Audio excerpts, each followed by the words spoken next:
Ladies and gentlemen, happy holidays. The czar is back. He's back at his desk, Cody. Internet's running a little slow. New desk, new digs, coming off paternity leave. Fired up to talk a little personal golf with Cody McBride. Cody, how are you today? Very good.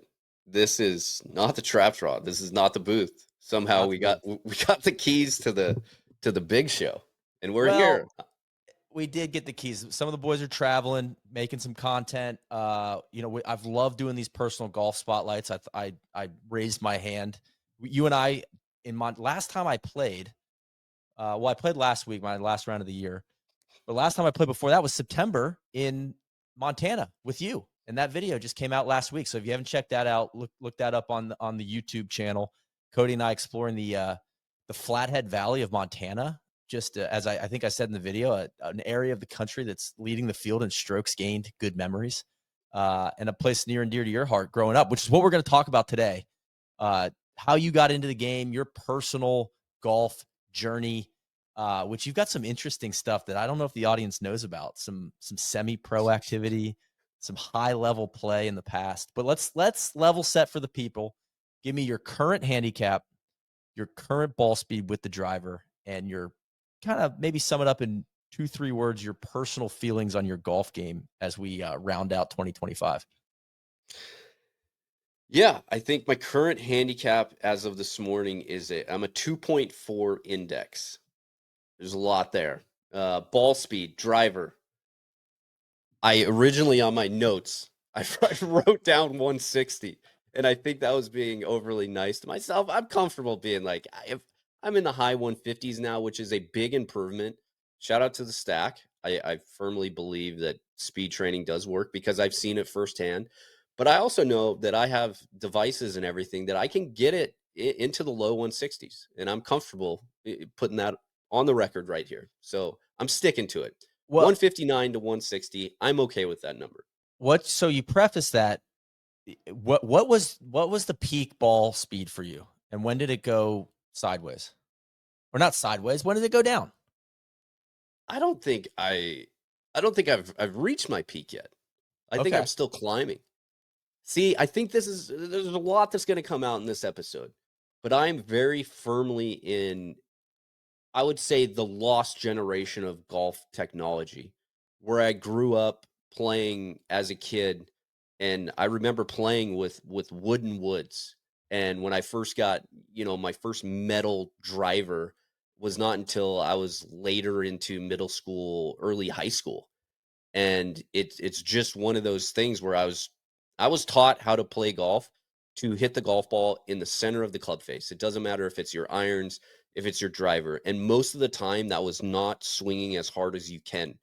You relied on consistency, you relied on hitting it into the fairway.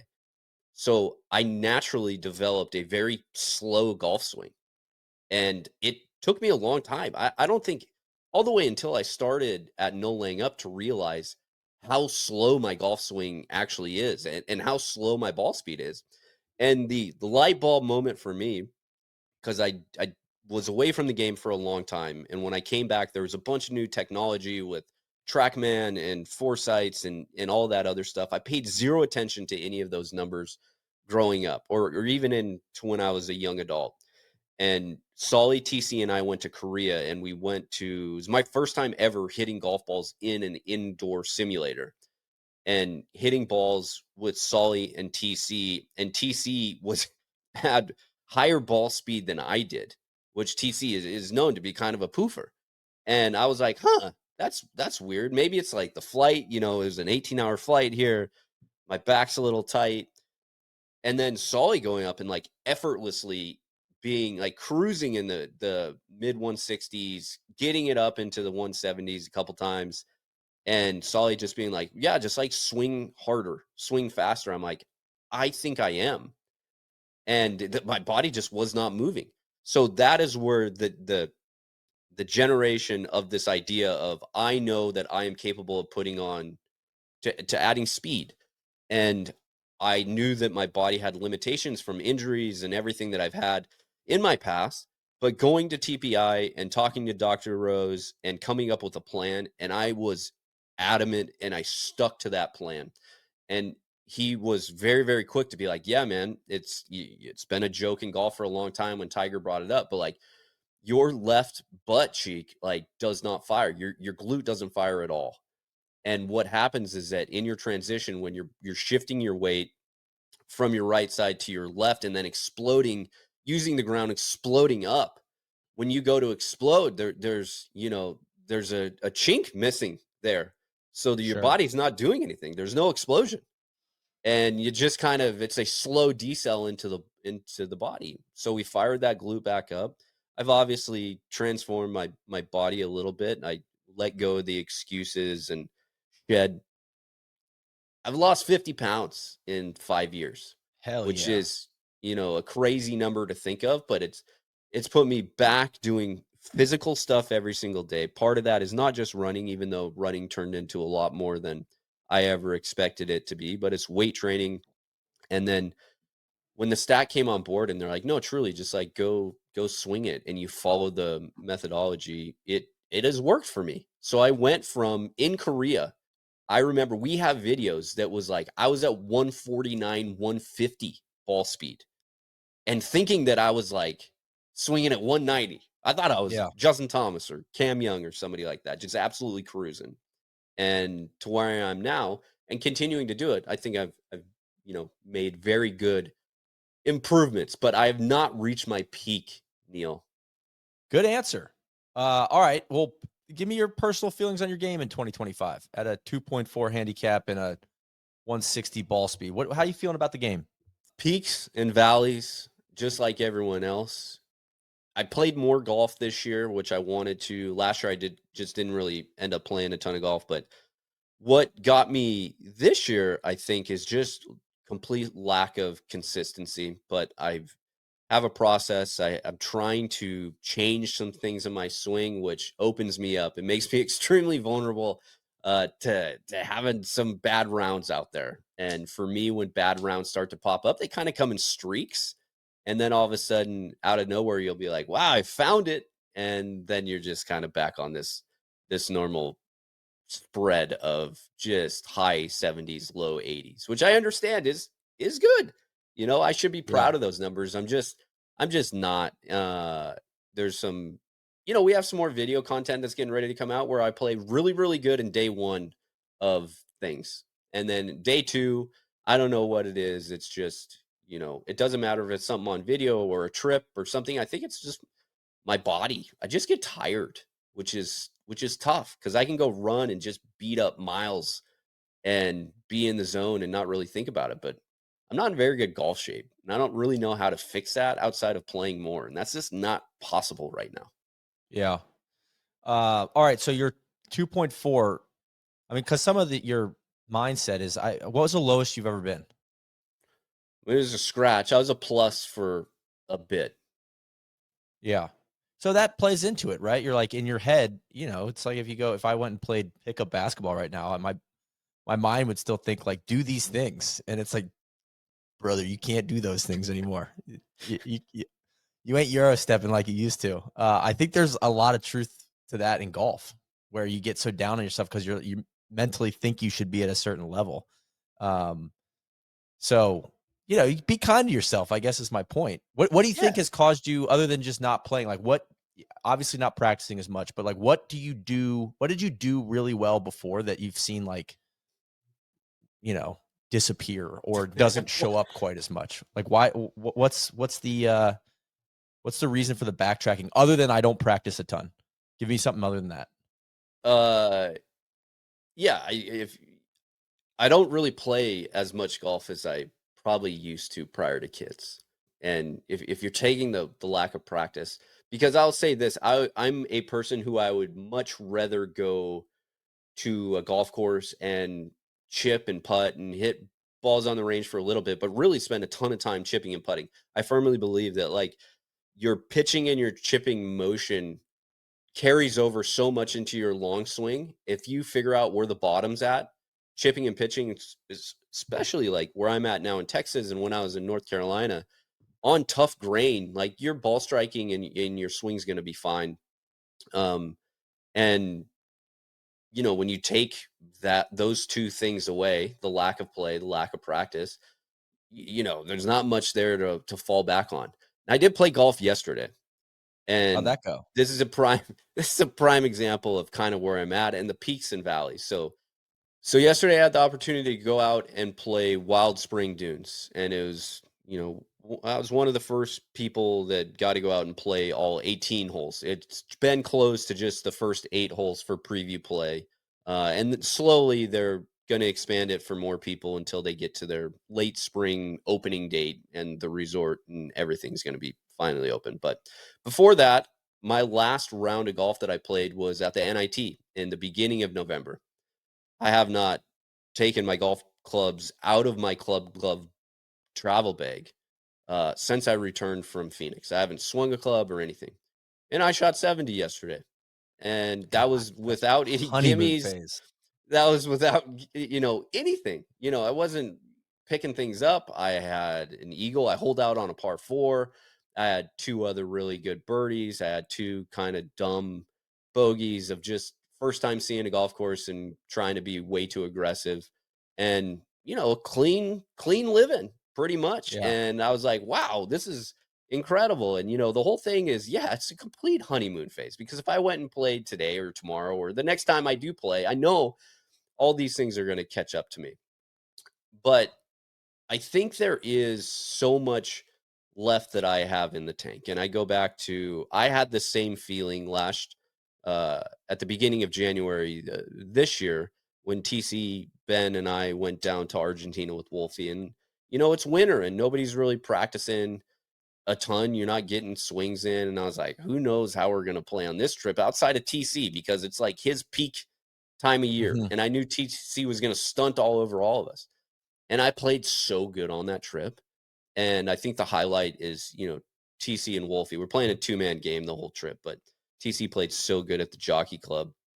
And, that carried over into the edit and everything. And we went through that edit process of the video so long that I had totally forgot about the scores that I posted and played. And I'm like, damn, like my highest round that I posted was a 74.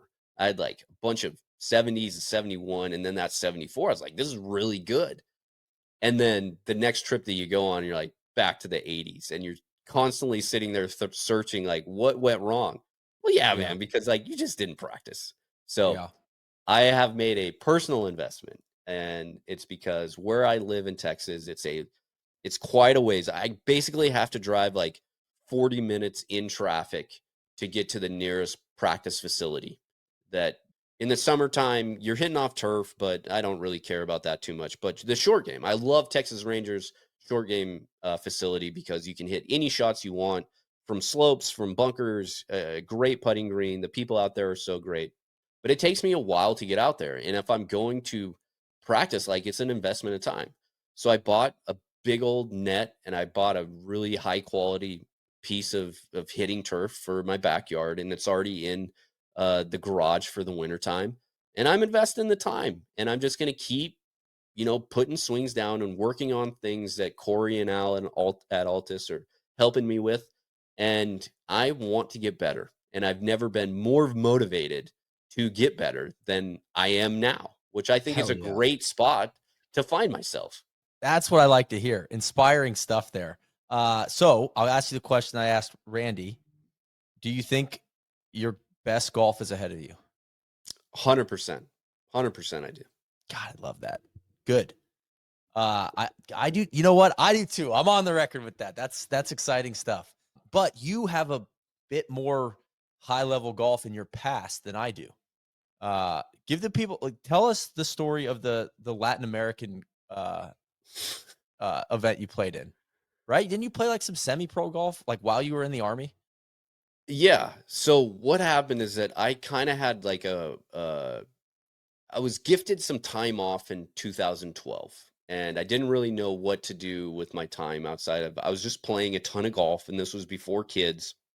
And I started to get kind of good again, and things were building momentum. And one of my friends, at the time, the PGA Tour had just purchased this developmental tour in South America that became PGA Tour Latin America. But this was like year one. So they PGA Tour owned it, but there wasn't like anything else going on. There was no money or really invested in it at all. The tour still had its old staff and things like that. But me and my buddy were like, hey, we wanted to go on a golf trip, and it was the middle of winter in North Carolina, and you can still play, but it's like not, really fun. I like playing in dormant grass, but when like dormant Bermuda is pretty much like water soaked all the way through, you're just taking way too big of divots, and it's just not the best. Yeah. So they're like, we were craving sunshine. And my buddy was like, he tells me, he's like, hey, I think we had never been to the Dominican Republic before. Let's go down there. We can stay at, a hotel casino and try to play some golf. And he was in charge of booking the trip.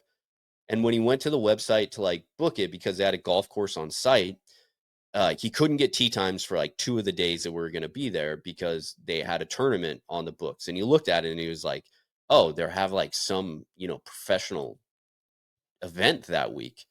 And I'm like, well, why don't we go like the weekend prior, and that tournament won't be there and we should be fine. So that's what we continued to think we were going to do. And I kept thinking about it, and I was like, looked at the tournament to see what it was, because you said professional, golf, and I'm super into it. And I'm like, what is this thing? So I realized that it was the Latin America tour was going through Punta Cana, and I didn't went to their website, and it was like not a fancy PGA Tour website by any means. And it literally was like at the very top, it was like sign up for the Monday qualifier. And they're like, it said a minimum of 12 spots available. And I was like, a minimum of 12 spots. How many people are going down to DR to qualify for this? So I went and looked at the years prior Monday Q scores. And there was like people who shot in the 80s that Monday Q'd for Sure. this tournament. And I was like, oh, hell yeah. We're going to be here. Let's sign up for this. So that's what I did. So I signed up for the Monday qualifier, went down, played like, had it's just like a straight up guys trip. Me and one of my buddies. So we're hanging Did out he at the play Hard too? Rock. No, he did not. He's not that good of a golfer, but he caddied for me. So Sure. you're hanging out the Hard Rock and drinking way too many Presidentes and playing golf. And it's so funny because people who have stayed in a Hard Rock hotel, most of them have like hot tubs like in the main main room that you're sleeping in. So it's like, just your 2 queen beds and there's a hot tub in the middle of the room. You're like, what is this? Yari, of course, my lovely wife, she was deployed at the time. So I didn't really have, anything at home that I had to be around for. So we get there and we play the Monday qualifier. And they came up, I think I was like on the 16th or 17th hole. And they asked me, they're like, hey, what are you at right now? And I was like, oh, I'm like 4 over. And they're like, oh, if you get in the house in the 70s, you're going to qualify. I was like, sweet. So we, finished the next couple holes and got in. And I think I signed for like a 76 or 77. They're like, congratulations, you're staying for the week. Do Yeah. you have accommodations? And I'm like, well, I think I'm just going to stay at just stay our room at the Hard Rock. But my buddy had an actual real job. And at this point in time, he was out of the military, living in Washington, D.C., working in the Beltway. So he flew home for Tuesday and Wednesday. He flew back Tuesday morning because he had an important meeting that afternoon. He had a meetings on Wednesday and then flew back down Wednesday night for, the tournament that started on Thursday. So he was gonna And stick it out with you as a caddy. he was, yeah. And he's a very, very close friend. And he was very invested into the process and everything with me. And he flew down. And I think by that point in time, when he left, I realized, like, oh my goodness, like I'm playing in a professional event. And, you start seeing other people show up to around the resort and you're on the driving range. And you're like, damn, some of these guys are good. And then you go and look them up and they're like, oh yeah, this kid, just graduated from University of Texas. And he's like third, finished third at nationals last year and is just waiting for Q school. And he's probably going to get like his Corn Ferry Tour card and stuff like that. And I'm like, who the fuck am I to Yeah. be playing in this event? And that's, I started to get nervous, and that's kind of how that whole event went. I think I shot 2 rounds in the 80s, low 80s, and just kind of cashed it in, missed the cut, and had a great time. And still have friends that I keep in contact with to this day who are grinding on PGA Tour Latin America and continued for a long time, way longer than they should have. But that story doesn't end there because I missed the cut. They, the people that I played with were like, "Yo, you're like, you obviously were nervous, but like you're a lot better than you think you are." The tour to the next week was going to San Juan, Puerto Rico, and they're like, "Just fly with us to San Juan and try to Monday qualify again." And Neil, I did it. And Hell I yeah. flew to San Juan, after hanging out that weekend in DR playing golf across the rest of the island, but I flew on that Sunday to San Juan to play in the Monday qualifier, and it was, they only had, like, 3 spots available, and I think I shot a 75 again, and they're like, "Oh, we had two people under par, and like the rest of the 72s and 73s took the other spots." So that was kind of where the dream ended. And then quickly after that, I real life work came back into play. But it was fun while it was lasted. Well, I think for me, I always loved that. I never got the full story there, but you know, I mean, this is a spotlight on you, but I found that people are like, "Hey, well, I'm down to a 1 handicap and it's the best I've ever been." And it's like, I'm not practicing anymore. I honestly think it's competitive reps would be the like true competitive reps, like being around higher level players than I'm used to, with these MGA events and like that. This is like an example of that on steroids of like, oh, I can play with these guys. Like you almost get a sense of, yeah, my score is 4, 5, 6 shots worse than them, but the ball flight doesn't look that different. And like it's really a consistency problem. It's like I can get there. It's just, can I get there consistently? Can I hit the shots every time the way some of these guys do? And I almost feel like this story is like that on steroids. So I've always loved that. And it's just fun to say in your resume, yeah, I played in a PGA Tour sanctioned event. Like that's life resume stuff, brother. The funny thing about it is, I what you're saying is very, very true. And everybody who wants to get better needs to play more competitive rounds because I think there's a lot of nerves and everything else that are tied into that. For me now, when I go play any of my competitive events that I do in Texas or any of the veteran stuff that I do, I don't really get nervous seeing or playing other people. I'm fine with that. But for some reason, and maybe it's just my inclusion and where I'm at in no laying up, find it phenomenal how at ease you guys are playing on camera. That you don't even think about the fact that there's a camera there anymore because as I have, you know, worked primarily on the podcast and on the business side of it, I don't play a lot of golf on camera. So when my moment does show up, and if you're playing bad, you're like, oh my goodness, like all you feel is like it right there. And I think that's something that I would like to get better at. And I think it's going to be a goal of mine for next year. So you're gonna have to listen to Goals podcast to figure out. But I got something cooking to get over that kind of I fear. love it. No, it is interesting. It's a question I get a lot of like, do you get nervous playing on camera? I really don't. Maybe it's because I've had so many blowups on camera that I'm just like, the monster under that bed is not that big. It's like, Yeah. oh yeah, you got me. I had a 9 on number 9. Like, oops. It's just like, cool, man. Like I can't control that. Um, I think I get more. I guess the I was thinking about like what is good golf to me? What does that entail? And this year I'm starting to think it's more, can you show up?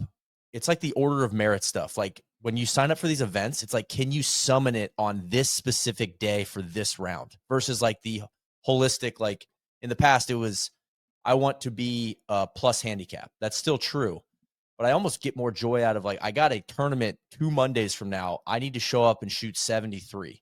Like, can Right. you bring it when you gotta have it is more of a sign of like success in golf a little bit for me now than it was just like, oh, I just want to get like my handicap down. Because I don't know, when you don't have a double bogey max or you're not playing match play, when it's like there's no safety net, there's just a real satisfaction when you go out and post a, low mid 70s number. It's like that you earn that shit. You know what I mean? That's the feeling I'm chasing a little bit. All right, enough about me. God, I'm making it about me. I stink. Cody, podcast presented by our friends at Titleist and FootJoy. I want to shout out the Opry ski collection from FootJoy. Mm. I got this windbreaker on that's been fantastic. Good holiday gift for a golfer in your life. But let's hear it. What's in the bag for you right now? Yes. First, my golf bag. I'm currently utilizing the Titleist and Folds of Honor collaboration. I love it. I love that Titleist is invested in Folds of Honor. It's a great organization, and we're very fortunate that every year they do a new golf bag that the proceeds go to the Folds of Honor. And you know me, those guys mean a ton to me, and I think what Dan does is incredible. But top of the bag, this is not going to surprise you guys, but to a lot of people who are usually right in the GT2 to GT3 range, I actually play a GT4 driver. Okay. I got my normal Ventus black shaft in it, and I absolutely love it. Love it, love it. From the moment that I was fit into it, I love that club. Favorite club in the golf bag is the driver. And I'm going to be very, very sad when the new driver line that I'm sure is going to be better, but I've had this golf club's taken me to a lot of places, which I love. GT2 3 wood, 15 degree, pretty versatile. Nothing crazy Yeah. there. Ventus black, and then same thing, hybrid wise. Let me check the number real quick. Rocking my old hybrid still. TSR2. Love it. Scotty Cameron So putter. you're still a hybrid man, not a I switched to the 7 wood this year. What do you hybrid, not a driving iron? Tell me about that. No, I go with what the fitter straight up says this is best. We're looking at Yeah. numbers for carry distances and everything else like that, trying to fill the gap, starting at the bottom of the golf bag all the way up to the top. And if he would have recommended 7 wood, that would have been great, but we're very comfortable in hybrid. And I have no issues hitting it. I love the club. So I know a lot of people, the hybrid is too small for some. It flips around, but not for me. I absolutely love it. So, and then irons, 4-iron. It's my first year that I went to the T250, which Mhm. I've absolutely loved. I know most of you guys have it in either the 3 or 4. I got T150s throughout the rest of the way, and then my Vokey wedges. I start out with the Vokey replacement pitching wedge, so a 44-degree Vokey wedge. I carry a 50, 54, and 58. And then my trusted, I carry the Newport 2 Plus, kind of the fatter of the Scotty Cameron blade options, because I've bounced between this and a mallet, one of the Phantoms, either the 5 or the 5.5. And I just love this. Love the putter. So I don't think it's ever really the clubs. It's definitely it's not the ammunition, brother. Yeah. It's the person who's trying to accomplish it. But Well, great speaking of setup. ammunition, you're a Pro V1X guy? Pro V1X. I need it. Need the assist and spin. It's spin, it's not height. For me, yeah. And they kind of work hand in hand together, right? So Yeah. I need more spin in order to get the ball out there further. But I think, I've messed around with the one, the regular Pro V. I've messed around with the ball that you play, and I just love how the X feels. And I know some people say that there's like a clicky feeling when you're hitting little short pitches or chips or anything else like that. I actually enjoy that feeling, and I tend to absolutely spin the crap out of the ball already. So I have Yeah. no issues. No, it's perfect for me. I Yeah. absolutely love it. I've adjusted with the left dash. I've adjusted to the clickiness. We had one of the highlights of the year. I don't think it made the video, but might have to dig No, it this did. footage. It did make the Well, video. no, but not the actual shot. So, and You're right. I want to be clear on the record. You hit the wrong ball. Everyone's blaming me for that because we have some stuff in the archive of me hitting the wrong ball. Cody played my ball, and then I didn't check, and played his ball, and I hit a 48-degree, and I was like, oh my god, bad Santa ball that's coming down the chimney that might go in. Landed like 3 feet from the hole, and it zipped like 25 feet backwards at Whitefish Lake Golf Club. Was that like the 8th or 9th hole? And I was like, man, that's a lot of spin. didn't think anything of it. We get up there and you're like, oh, hit the wrong ball. And I was like, whoa, that's like in the flesh, like the left dash versus the Pro V1X. And it's like when you're not playing for that kind of spin, just seeing, and I was pretty fired up. I was like, man, my gut was right. I was like, I hit that exactly like 120, like that was a 120 shot. And it was like, man, I just haven't had that zip in a long time. So to see the difference in how the ball reacts live like that, when you get like some anecdotal evidence of it, it's like, oh, that's great. Because for so long as a golfer, I wasn't good enough to, you know, have that experiment happen, where you're like, oh my God, I'm going to hit it like exactly how I wanted to hit it with what I think is 120 or whatever the number is. And then for it to react differently is, I don't know. It's almost like for me graduating into like, oh, you're a pretty good golfer. You saw how the ball reacted. That's fun. Um, but yeah, but when you're anticipating the spin, if you play the X, then it's great. So, and then shout out one pair of golf shoes for me. What are you rocking? I love the Carbon Hyperflex. Every time we make a Yeah. post about them or anything, I think they're incredible feeling. They're light, but you have a ton of support. And then really just the white on white look. It's I love it. And I'm coming from a long time Premier Series guy, and I still will rock them from time to time. But I love the Hyperflex. I think you know, I've I I have a lot of pairs of them, which is Yeah. great because I feel I'm always afraid of like, are these gonna go away? But I got a couple extra pairs stashed away. Love it. All right. Well, I want to get back. Early golf memories. You got into the game in Montana. I feel like we have a whole video about that, so I don't want to. I don't want to skip over that. Um, let me ask you this about kind of growing up and getting into the game. When do you feel like you became a good golfer as a like Hmm. as a kid? Would you be like, I am a golf? When did you say to yourself, I'm a golfer, not like I'm gonna go like try to play golf? Probably late middle school into early high school, consistently beating people who are much older than you are. Um, Not just high school kids, but adults and everything else like that. But I grew up in such a small community, and I hope everybody goes and watches the video. It's up on our YouTube now. It's the club that the golf course that goes by country club, but it's not a country club by any means. It's just a golf course. Truly was amazing, and it catered so well to young kids in the community who didn't really have, you know, there's just not a lot of options in a super small town in northern Montana. And the golf course made it so welcoming to people who, parents who wanted their kids to be active and involved and to just drop their kids off with like $5 in their pocket and be able to spend all day there. And you just had like, you know, these little groups of kids just roaming the golf course everywhere, hitting golf balls and looking for frogs and chasing down geese and you name it. And like the adults there and the staff encouraged it and welcomed it.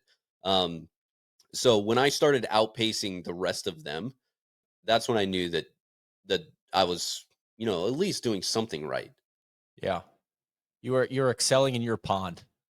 Mhm. Whether or not that's a big pond doesn't matter. It's like, all right, well, I'm a big fish here.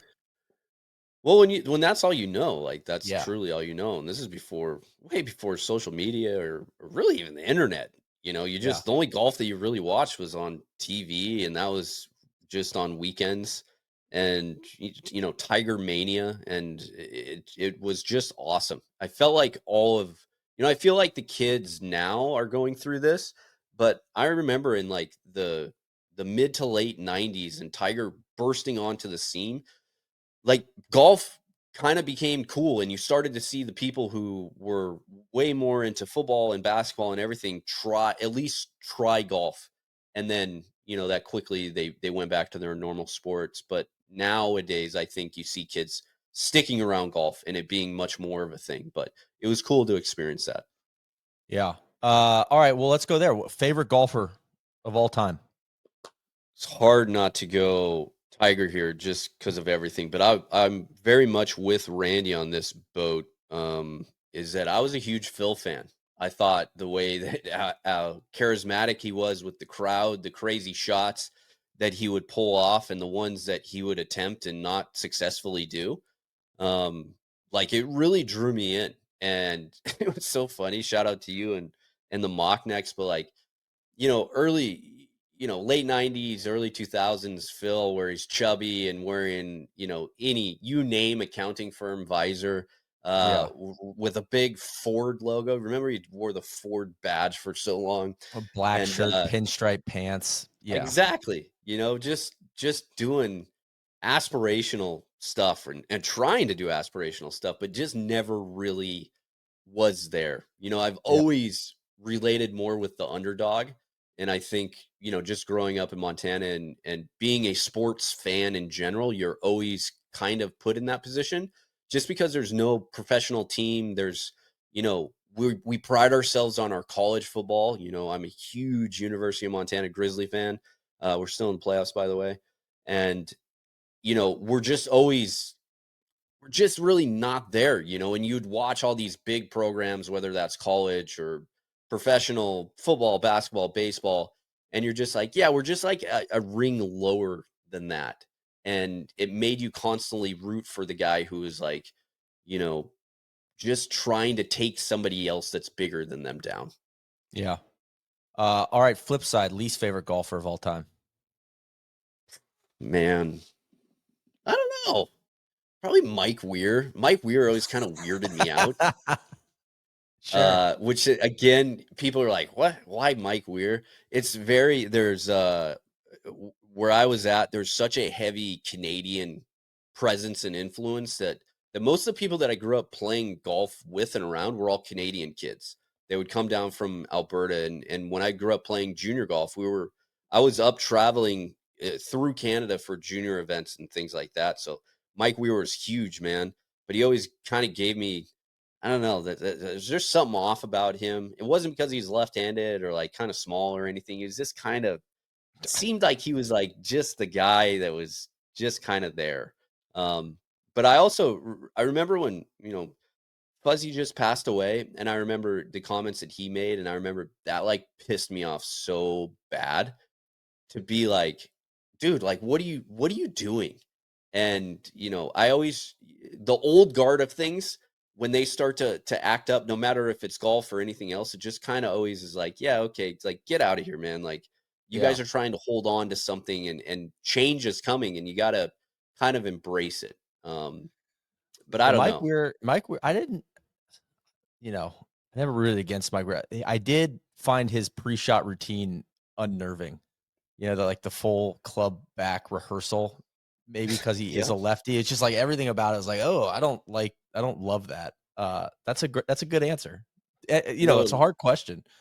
yeah, later in life, as my fandom grew, not as a kid so much, but like I'm there with your brother and like Zach Johnson. It's truly, if you just look at it, he has an incredible story of like growing up in a very remote place with not a lot of opportunities and going to a not very well known golf school and then grinding it out on mini tours and making it into an incredible story, but like the dude just kind of sucks, Yeah. and it's hard to get past that. And his shenanigans of his practice swings at the Masters and everything else like that, I've just always been very very turned off by that.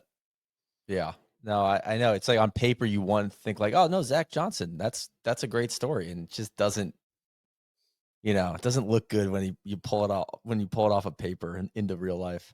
Yeah, which Um, there's another person that's kind of similar to that you know obviously has changed a lot, but that's Patrick Reed.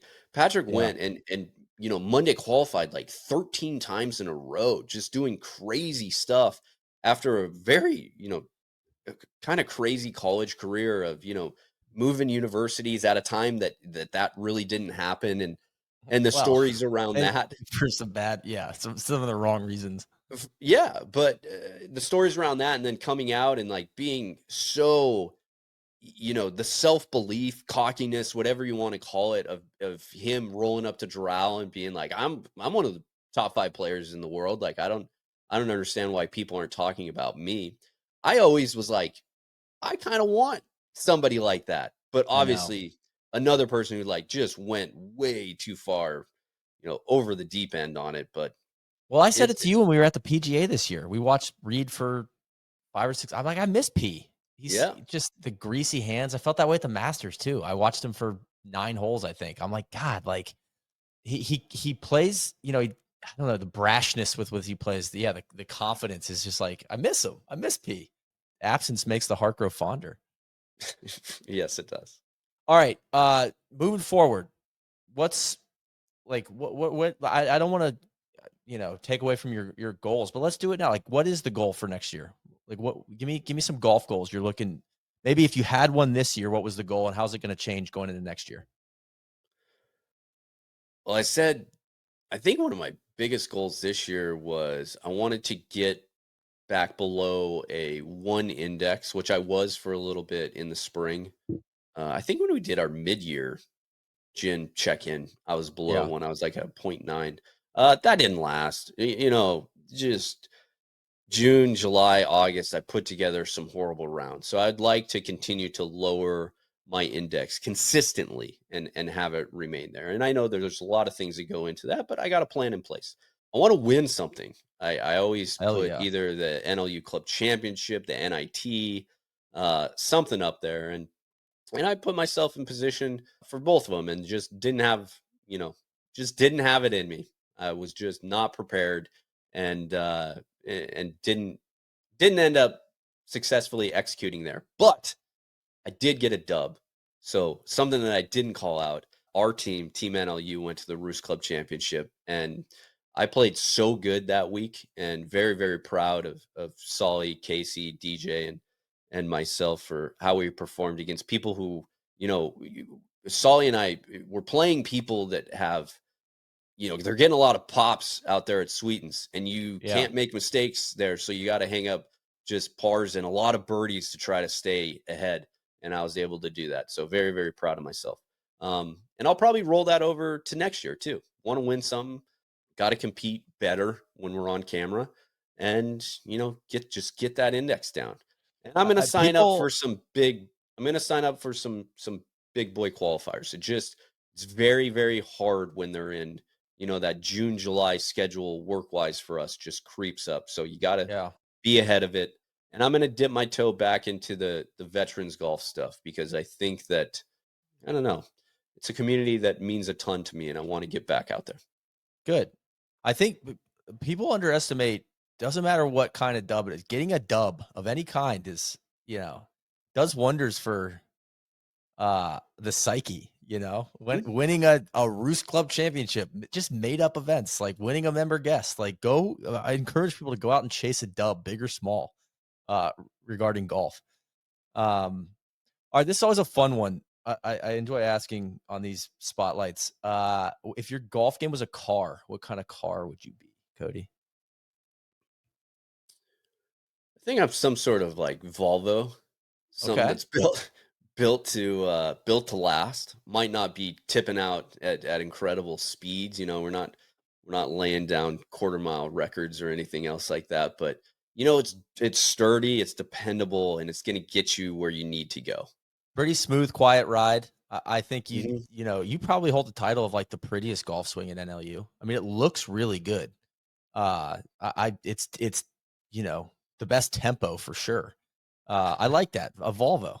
Just run for days. It's gonna be safe. You're not gonna not too squirrely. I like it.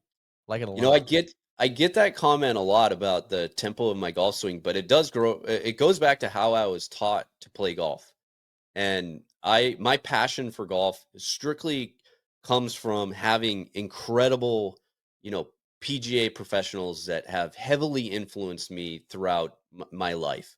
And growing up, we moved towns, and the when we moved, our new neighbor just happened to be the head pro at Marias Valley, and Joey Esch, and his wife was a teacher at our elementary school, and he had such an impression on me that when we first moved there, I didn't play golf at all, and I remember I was looking for like some summer money, and pretty young at the time, and I went over to his house and asked him if he needed anybody to cut his grass, and he's like, "Sure, you can cut my grass." And I was like, "Hey, it's going to cost you like, $15 uh, It's gonna cost you. per cut." And he's like, "How about this? How about I give you free golf?" And I was like, Yeah, "I don't even know what golf is." And he's like, "Well, go talk to your mom and dad and tell them, hey, you met the pro, and he would like to offer you free golf if you cut the grass." And that's how I started. And my tempo comes from back in the day, again, old school teaching was your golf swing is off a metronome, and yeah, we would be out there on a metronome, and that's where the tempo comes from, and that's where my there's no speed coming down, which I'm trying to fix now. yeah, But that's how he got the swing to where it's at. And when he got a new job, the next professional that came in was a little bit closer. He was a younger guy, but was very passionate about juniors and the junior program there. And he started to bring new technology that he had been exposed to at some clubs in Arizona, and it just continued to grow and grow over time, to where I'll say that they were so much of an impression on me, is that that's what I went to college for. I mhm. was a PGM kid, and I wanted to be the golf pro. So it's just kind of interesting to see how the circle comes back around. I might get in. Well, first off, I love a good barter deal. So shout out to Hmm. the pro for hitting a barter, trading grass for golf tips. I might have to get the metronome out. See if I can swing on beat. I like that. It's good stuff. All right. Favorite round of the last 12 months. Jockey Club, TC, Wolfie, and our guy Pip down in Argentina. Just incredible spot, somewhere that I never thought I'd have the opportunity to visit. A golf course that I've read so much about. I love the history of this game. That's one thing that makes it, my love of the game is just all the old people that kind of were way before us, that had the vision and created something that I still look at. I go to new golf courses, and like yesterday I was out there with our friend Jeff Marsh, and he has like drone from before Wild Spring Dunes was cleared.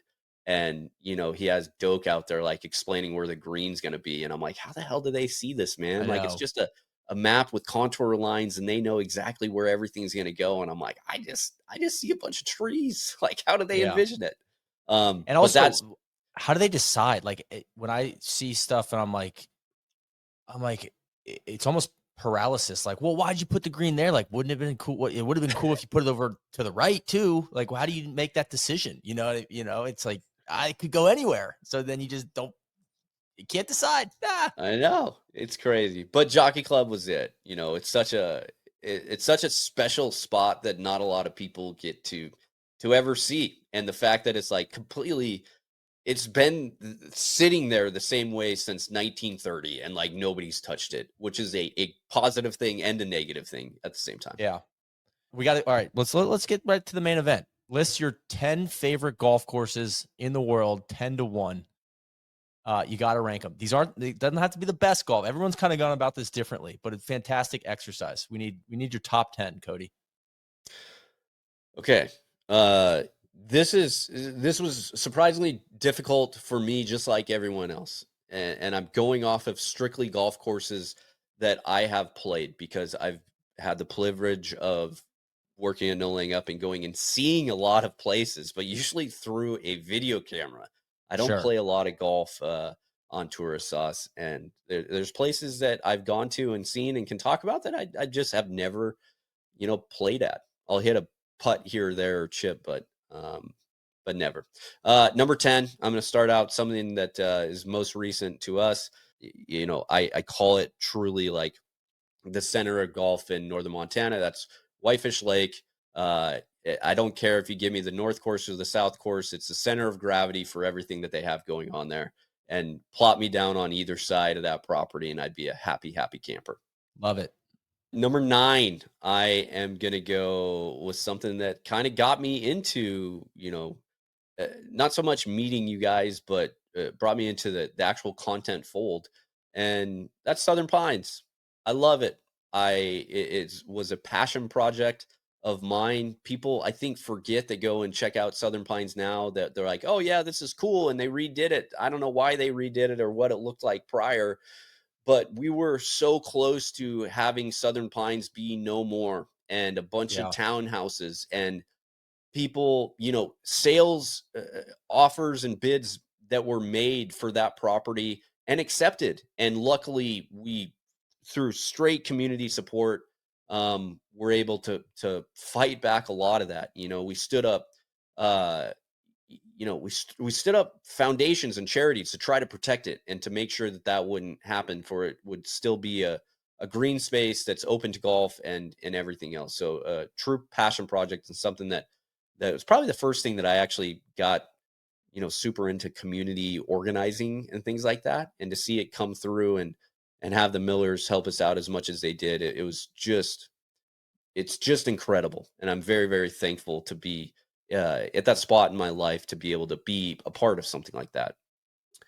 Number 8, I am gonna go with Lofoten Links. One of Okay. the few golf courses that I have played on tourist sauce. Again, I don't play a lot.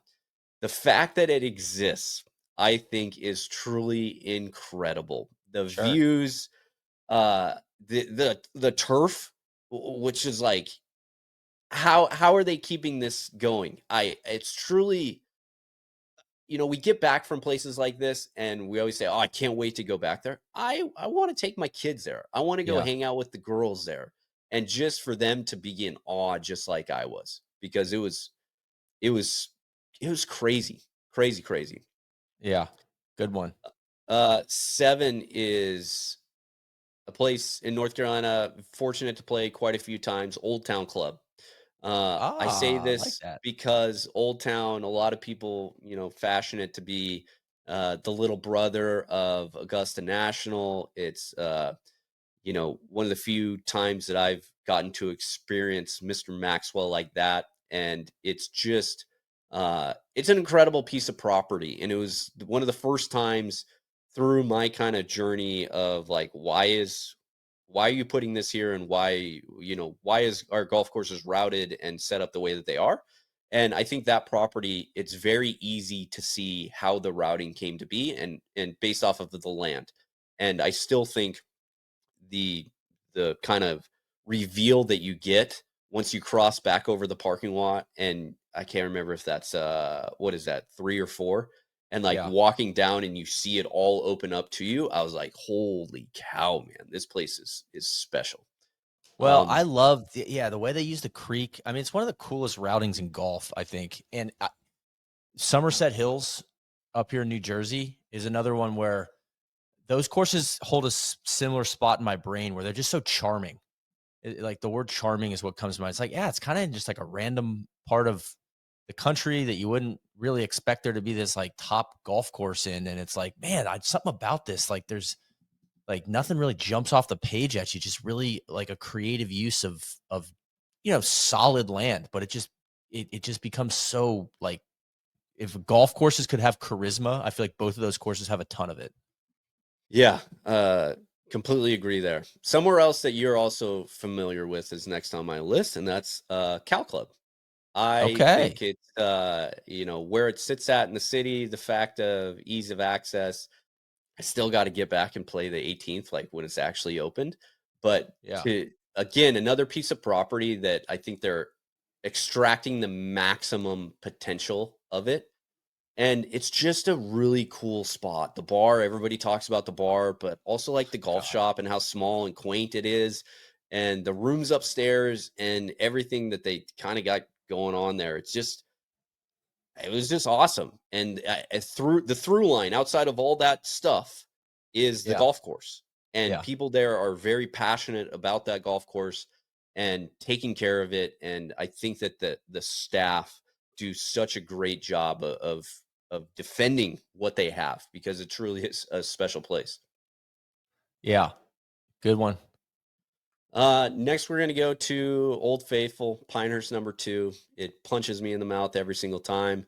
Very, very fortunate to live in Pinehurst for, like 15 years and play it a lot. And every single time I never took it for granted. And to also be there to see the iteration of old Pinehurst #2 into the town literally freaking out because, oh my God, what are they doing? They're destroying the history and legacy of this place. And then like 2 years later, people being like, I can't believe it used to look like that. What were we thinking? Was just awesome. And it was the first kind of big restoration that I ever saw play out. And it's just sweet, man. That course is so hard, but so good. And it just I could play there every single day and it would beat me up every single day, but I would happily accept all those wounds. Yeah. Where we're turning, we're going down the home stretch here, and this is the difficulty when my list. I only have what do I have 5 spots or 4 spots left, but I I think have like 4. seven Yeah. golf courses listed here. And we're going to go on quite a run here. One of the best rounds of golf, one of the most enjoyable rounds of golf I ever had was since working in No Laying Up is been on the old course with Big Randy. And Randy and I were lucky to play the day after the AIG Women's Open.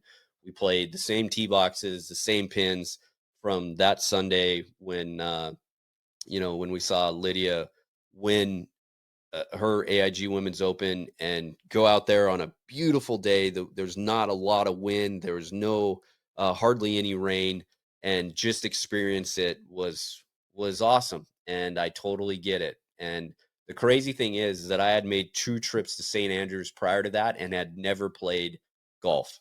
Just Yeah. went, checked out all the historical sites and walked around all over the place and walked the old course. And I finally got to play the old course after probably walking it like 20 times because you're making, we're out there doing radio, so you're doing double loops each day and just seeing all of these different spots. So I knew kind of what to expect, but having the ball run and get to experience it was so cool, man. I God, just old loved course it. at 4. That might be the highest it's been in our spotlight series. I mean, it's special. I get it. And if you're telling me, hey, do you want to go play the old course tomorrow? Let's figure out flights. I'd be like, yep. And Yeah. I don't know that there's a lot of places that I would kind of drop to go do that. Well, Um, yeah, but we got 3 more courses ahead of it. Interesting. yeah, but these are like pinch me places. It's things that I never expected I would ever experience, and I've just been very, very grateful to do it. Number 3, this is very hard because this course sits on the same property line as another course that's not on my list, but National Golf Links is coming in for number 3 at me. I didn't even put Shinnecock in my top 10 because um, it's just so hard for me. Yeah. Maybe I played the wrong tees or something, but like It's not the it was best cool. 10 courses. It's your favorite 10 courses. Yes, like it's cool and everything, but like it was so hard that I truly just struggled to have fun. It's just too Whereas hard. national, I was like, oh yeah, man, let's go. Yeah. I know. It's Um, fun. That a day at the museum is fun. Good scores waiting for you out there. Yep, and awesome people, and it seems like every single hole you move to the next one, and they're just like building on top of each other, and you're like, man, it can't get any better than this, and it does, and it does, and it does, and you're just like, wow, it's. Mhm. I understand what that sounds like to a lot of people out there, but um, a lot of these places are a lot more obtainable than people think. Um, you just got to try really, really, really hard. This is difficult coming in. This is going to be number 2 for me. I enjoyed this with you and your brother.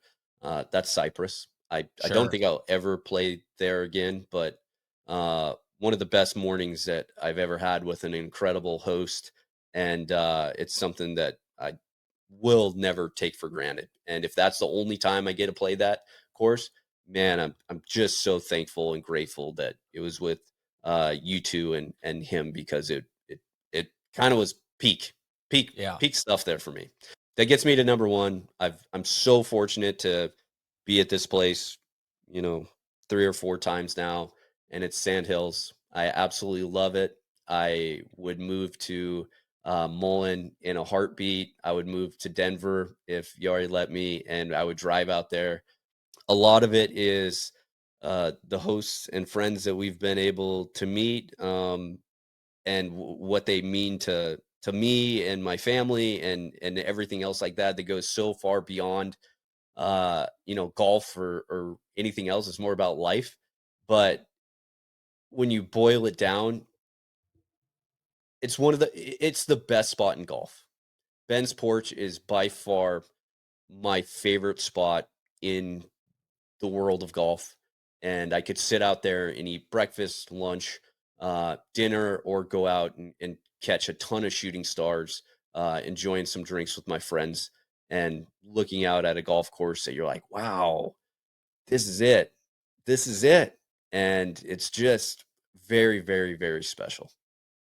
I mean, tough list to argue with. We got a mix of some home cooking with the North Carolina stuff, and then just kind of murderer's row there at the end. You I don't start have to many run notes for uphill. you. You run uphill quick here on this list, and I understand. And again, like, just extremely thankful and grateful to be able to even talk about these places, let alone Yeah. ever experience them. All right, last question for you, Cody. If you could ask the genie for one thing to help your golf game, what would it be moving forward? I think it would be like a truly a Men in Black situation on 3-footers. I Like, love it. Dr. Yeah. Sasho in our putting lesson was like, yeah, like, their break doesn't matter on them. Just like aim it at the center of the cup and just hit it. You're like, And I'm like, yeah, yo, wish I could do that that. just is not possible. So can you tell me, like, give me some Yeah. pointers on, like, do we Do you have a lean one therapist I side? could call? For sure. But truly, if I could have a Men in Black moment, I would do that. And I practice them so much. And for some reason, it's such a mental block, that I just hope that this is the worst of it.